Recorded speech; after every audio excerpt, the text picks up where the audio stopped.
अच्छा। बिस्मिल्लाहिर्रहमानिर्रहीम। हम बात कर रहे थे एक्शन रिसर्च के हवाले से।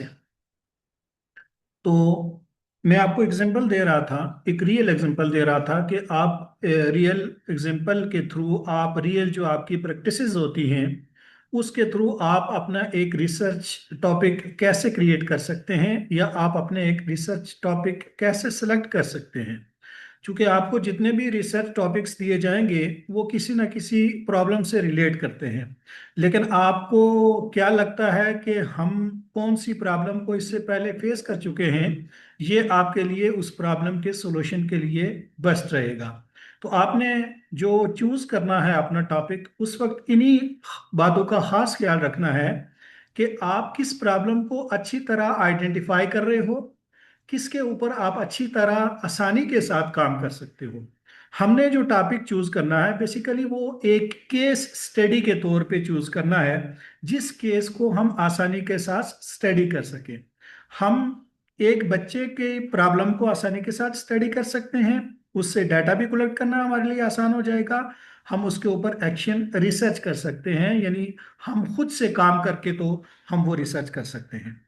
दूसरे नंबर पे हम एक क्लासरूम को ले सकते हैं। क्लासरूम की हद तक आपने एरिया जो है वो सिलेक्ट करना है कि एक क्लासरूम के अंदर पेश आने वाली प्रॉब्लम्स को हम देखें कि वो क्या क्या हो सकती हैं और उनका सॉल्यूशन हम तहकीक के जरिए से हम फाइंड आउट करेंगे कि क्या है वो। चलो, रिसर्च बुक है हमारे सामने, वो जितने भी क्वेश्चन रखेंगे हम अपनी रिसर्च के मुताबिक उन क्वेश्चंस को का आंसर करेंगे। अब उससे ये एक एरियाज हैं जिनके ऊपर मैं आपको काम करने के लिए और रिसर्च टॉपिक सेलेक्ट करने के हवाले से मैं एडवाइस कर रहा हूँ। पहला है किसी एक केस को लेना, यानी किसी एक बच्चे को केस के तौर पे लेना।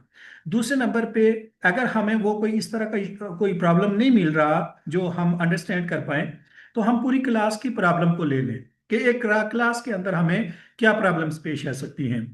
जिसकी एग्जांपल मैं अभी आपको दे रहा था तो डिस्कनेक्ट हो गया था। अभी मैं दोबारा से आपको वही एग्जांपल लेके तो चलूंगा आगे और आपको बात अच्छी तरह से समझ आ जाएगी। और उस जो एग्जांपल है उससे फिर मैं आपको एक रिसर्च टॉपिक बना के दिखाऊंगा कि कैसे बनाते हैं। फिर अगर हम एक क्लास से बड़ा लेवल लेना चाह रहे हैं तो कम से कम हम किसी एक स्पेसिफिक इंस्टीट्यूट का ले लें। फर्ज करते हैं कि आप किसी गवर्नमेंट स्कूल में पढ़ा रहे हैं या प्राइवेट स्कूल में पढ़ा रहे हैं, तो वो जो एक स्कूल है उस स्कूल को हम एज अ केस ले सकते हैं। तो आपने मैं ये आपको एडवाइस करता हूं कि ऐसा टॉपिक सिलेक्ट करना है कि या तो किसी एक बच्चे की प्रॉब्लम पे वो बेस करता हो, या किसी एक क्लास की हद तक हो, या किसी एक स्पेसिफिक इंस्टीट्यूट या इदारे तक महदूद हो। इसलिए कि अगर हम किसी बड़े एरिया को सिलेक्ट कर लेंगे रिसर्च के लिए तो हमें उस बड़े एरिया तक जाना पड़ेगा। अगर हम पूरे रावलाकोट को, उसकी प्रॉब्लम को हम इसमें रिसर्च में लाना चाह रहे हैं उस टॉपिक को, तो फिर हमें हर जगह जाके बाकायदा से डाटा कलेक्ट करना पड़ेगा, जो कि हमारे लिए मुश्किल हो जाएगा। पूरे आज़ाद कश्मीर के इशू को ले लेते हो तो फिर पूरे आज़ाद कश्मीर में जाना पड़ता है। पूरे पाकिस्तान के अगर किसी टॉपिक को ले लेते हो तो फिर पूरे पाकिस्तान का डाटा कलेक्ट करना पड़ता है। तो ये हमारे लिए बहुत ही मुश्किल हो जाएगा। लिहाजा हमने एरिया ऑफ रिसर्च जो सिलेक्ट करना है वो वाला करना है जिसमें हम आसानी के साथ डाटा भी कलेक्ट कर सके और उसके ऊपर काम भी कर सके। जैसे कि मैं आपको एग्जांपल दे रहा था कि हमारे जो स्कूल में जो मैंने प्रॉब्लम फेसेस की हैं वो ये है कि एक प्रॉब्लम उनमें से एक मेजर प्रॉब्लम ये है कि हमारे बच्चे सबक को तैयार भी कर सकते हैं, वो मेमोराइज भी कर लेते हैं, उनको सबक याद भी होता है। लेकिन नाइन्थ और टेंथ के बच्चों में हमने प्रॉब्लम ये देखा कि नाइन्थ और टेंथ के बच्चों में हमने जो प्रॉब्लम देखा वो प्रॉब्लम ये देखा कि वो जो सबक उन्होंने प्रिपेयर किया होता है वो उसको लिख नहीं पाते। उनकी उर्दू इतनी, उनकी इमला इतनी कमज़ोर है कि जो भी टॉपिक उन्होंने प्रिपेयर किया होता है वो सही तरह से अल्फाज उसके नहीं बना सकते, अल्फाज साजी नहीं कर सकते। तो जब हमने फाइंड आउट किया कि आखिर ये क्या प्रॉब्लम है, किस वजह से ये बच्चे वो इमला में कमज़ोर हैं, तो फिर प्रॉब्लम ये मिला कि ये जो बच्चे हैं ये उस दौर में प्राइमरी क्लासेस में पढ़ते थे जब कोरोना का दौर था। तो ये इश्यू सामने आ गया, एक प्रॉब्लम डायग्नोज हो गई कि इनकी इमला क्यों कमजोर है, इनकी डिक्टेशन क्यों कमजोर है। तो वो बेसिकली प्रॉब्लम ये था कि वो प्रोमोट हुए हुए थे, ना कि उन्होंने पेपर दिए, एग्जाम दिए और फिर उनके पेपर चेक किए हुए और फिर वो आगे गए हैं। अगर ये कोरोना का दौर इस तरह से आप सबको पता है कि उसमें कोई पेपर प्रॉपरली पेपर नहीं हुए, कोई पेपर चेकिंग नहीं हुई। अगर इस प्रोसेस से ये बच्चे गुजर के आगे जाते कि ये बाकायदा से पेपर देते, तो वहां पे इनके पेपर चेकिंग के दौरान ही इनकी इमला की गलतियां सामने आती और वो नेक्स्ट क्लास में क्या हो जाती, दूर हो जाती, या उनको उसी क्लास में रखा जाता। तो बेसिकली प्रॉब्लम ये है कि ये बच्चे जो 9th और 10th में हमारे पास आए हैं, ये कोरोना के दौर के बच्चे हैं, जिसकी वजह से इनकी इमला कमजोर रह गई है, हमारे सामने ये प्रॉब्लम आ गई है। इसी तरह आप सारे लोगों ने, बल्कि ये सिर्फ हमारे स्कूल का इशू नहीं है, सिर्फ हमारे स्कूल में ये प्रॉब्लम पेश नहीं आया, बल्कि हर स्कूल का ये प्रॉब्लम है कि उस स्कूल के बच्चों की इमला बहुत कमजोर है, उनकी डिक्टेशन कमजोर है। और उसके पीछे वजह क्या है, रीजन ये है कि ये वो वाले बच्चे हैं जिनकी इमला और जिनकी डिक्टेशन या किसी भी सब्जेक्ट में वो कमजोर हैं। इसकी वजह ये है कि उन बच्चों ने जब इम्तहान पास किया था तो वो पास नहीं किया, बल्कि वो प्रोमोट होके आ गए हैं, इसलिए कि वो कोरोना के दौर के हैं। अब हम इसमें से एक टॉपिक क्रिएट करते हैं।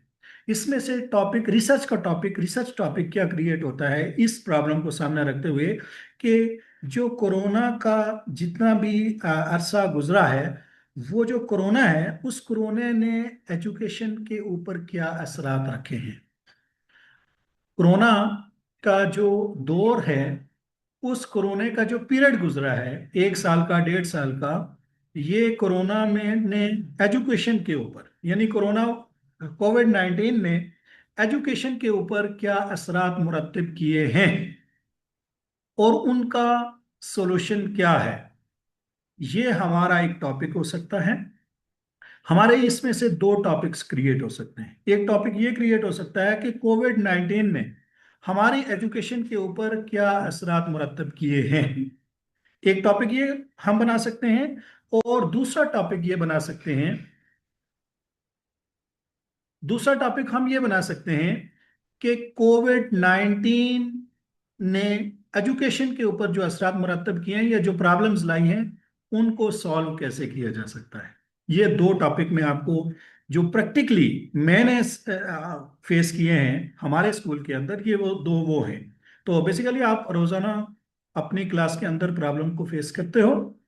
आप ये किया करें कि जो मेजर प्रॉब्लम आप अपनी क्लास के या किसी स्पेसिफिक बच्चे की या अपनी क्लास की कोई भी स्पेसिफिक प्रॉब्लम जो आप फेस कर रहे हो, आप उसको बाकायदा से नोट डाउन कर लिया करें, लिख लिया करें। और उस प्रॉब्लम को आप चैट जीपीटी को दें, किसी भी एआई टूल को दें कि इसका एक रिसर्च टॉपिक बना के दो। तो वो आपको एक बेहतरीन प्रॉम्प्ट में, एक बेहतरीन स्टेटमेंट में, एक बेहतरीन अंदाज से आपको वो एक एजुकेशनल रिसर्च टॉपिक बना के दे देगा। उस टॉपिक को लें और उस टॉपिक के ऊपर काम करना शुरू कर दें। इसके अलावा आपको आकाश साहब कुछ टॉपिक्स भेज भी रहे हैं, आप उनको अच्छी तरह से स्टडी करें, उनको समझें। और फिर जो आपकी मेंटल अंडरस्टैंडिंग के मुताबिक जो ग्रुप बनता है, उस ग्रुप में ग्रुप डिस्कशन करें कि हमें इस टॉपिक के ऊपर काम करना चाहिए, इस पे करना चाहिए या किस पे करना चाहिए, और जिस पे भी करना चाहिए उसमें काम कैसे शुरू करना चाहिए। तो ये जो एक बुनियादी बात मैंने आपको बताई है कि आप वो वाला टॉपिक चूज करें जिसका एरिया ऑफ रिसर्च बहुत महदूद हो, ताकि ये एक्शन रिसर्च बेसिकली बहुत बड़ी रिसर्च नहीं होती है। आप समझें कि ग्रेटेस्ट थ्योरी आपने क्रिएट करनी है, आपने कोई ग्रेटेस्ट थ्योरी क्रिएट नहीं करनी, आपने एक छोटे से प्रॉब्लम को इस सामने लाना है और उसके सॉल्यूशन को फाइंड आउट करना है। हमारी एक्शन रिसर्च बस यहाँ तक ही है। और ये बीएड के कोर्स के लिए या आपकी एजुकेशनल रिसर्च के लिए एक बहुत बड़ा काम है। नो इशू कि ये रिसर्च नहीं है, ये सॉरी, ये हम ये नहीं कह सकते कि ये रिसर्च नहीं है, ये बहुत बड़ी रिसर्च है। हमारा काम थोड़ा है लेकिन ये प्रॉब्लम सॉल्व करेगा। अब आप लोगों ने ये काम करना है कि पहला काम ये कि आप लोगों ने एक्शन रिसर्च करनी है। दूसरे नंबर पे ये कि आपने एरिया ऑफ रिसर्च जो सिलेक्ट करना है वो महदूद करना है, ताकि आपको कहीं दूर ना जाना पड़े। तीसरे नंबर पे ये है कि आपने केस स्टडी करनी है, और केस स्टडी के दौरान आपको उस प्रॉब्लम के सॉल्यूशंस आपको फाइंड आउट हो जाएंगे। अब आप लोगों ने जो टॉपिक, ये तो है रिसर्च कैसे करनी है, लेकिन टॉपिक जो सिलेक्ट करना है उसमें आप देखें कि एरिया ऑफ रिसर्च जिसका छोटा हो, जिसको आप, जिस प्रॉब्लम को आप अच्छी तरह से अंडरस्टैंड कर पा रहे हो, और उस प्रॉब्लम के ऊपर आपका ग्रुप सही तरह से काम कर सकता हो, ये आप चूज करें। तो फिर उसके बाद हम उस रिसर्च के ऊपर काम जो स्टार्ट करना है, ये जो पहला काम है, ये टॉपिक स्टार्ट करना है, टॉपिक सेलेक्ट करना है। आप लोग टॉपिक सेलेक्ट करें, तो फिर उस टॉपिक के मुताबिक आप लोगों ने डाटा कैसे गैदर करना है, उसके ऊपर एनालिसिस कैसे करना है, और फिर सारी जो रिसर्च बुक है वो लिखनी कैसे है, उसका मेथड क्या है, ये हम एक फिजिकल क्लास, या देखेंगे जो लोग फिजिकली नहीं आ सकते तो उनके लिए ऑनलाइन क्लास अरेंज कर लेंगे, और बाकी जो आ सकते हैं फिजिकल क्लास में उनके लिए एक फिजिकल क्लास अरेंज कर लेंगे, और इंशाल्लाह आपको गाइड किया जाएगा। लेकिन आप लोगों को सिर्फ गाइड ही किया जाएगा, काम आप लोगों ने करना है। लिहाजा आप लोगों ने अपना माइंड सेट बना लेना है, इसलिए कि हदीस का मफहूम है कि आमाल का दारमदार नीयत पर है। सबसे पहले हमने किसी भी काम को कंप्लीटली और अच्छे अंदाज में करना होता है, तो सबसे पहले हमने उसकी नीयत करनी होती है कि हमने ये काम करना है और अच्छे अंदाज में करना है। इसलिए कि आपका प्रोजेक्ट का जितना भी वर्क है वो सिर्फ 15% है, जबकि आपका जो माइंड सेट है वो 85% है। अगर आप अपना माइंड को सेट कर लेते हो 85%, तो बाकी 15% काम करना आपके लिए कोई मुश्किल काम नहीं है। तो उम्मीद है कि आपको बात समझ में आ गई होगी, और इन सारी बातों को सामने रखते हुए आप अपने रिसर्च टॉपिक को सिलेक्ट करेंगे। क्लास को ख़त्म करते हैं। अल्लाह हाफिज़।